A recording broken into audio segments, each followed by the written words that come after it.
Hey everyone, it's Hannah from Slant. I'm going to give you a quick recap of our weekly product training webinar. First, I wanted to go over a couple new features. One is that you have the ability to name your client tiers. So if I go into my settings and into book settings, you'll see now that you can customize the labels. So instead of A, B, C, D, maybe you do, platinum, diamond, gold, silver, something like that. You can always change that and save there.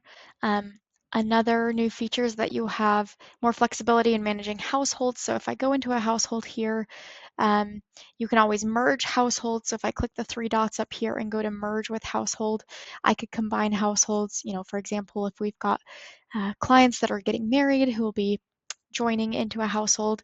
Another thing you can do is you can move individual household members into existing households or into new households. So if for example, if the child of a client, for example, is getting married and they will be their own household, you could always click the three dots next to that household member and then either move them into an existing household or create a new household for them.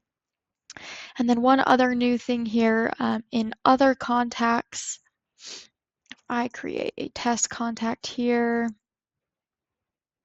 Oops, let's add an email.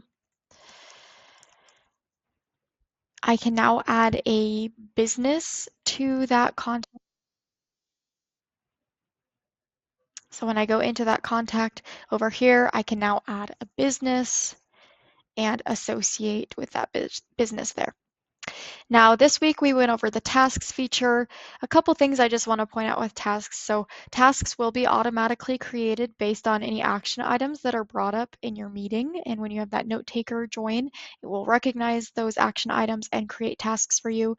But there are, of course, a few other quick ways to create tasks. One is to use the keyboard shortcut C and T.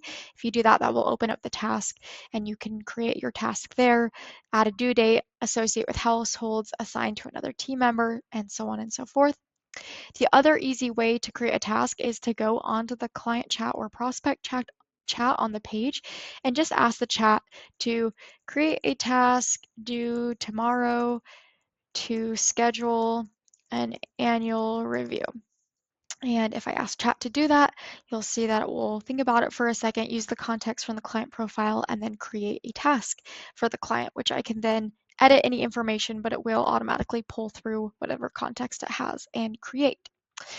Another thing I want to point out with tasks is that if the task is associated with emailing the client, for example, it will have a recommended email draft that you can then edit and send. So we've got scheduling annual review here. I've been showing this as an example a few times, so you'll see a couple tasks created here.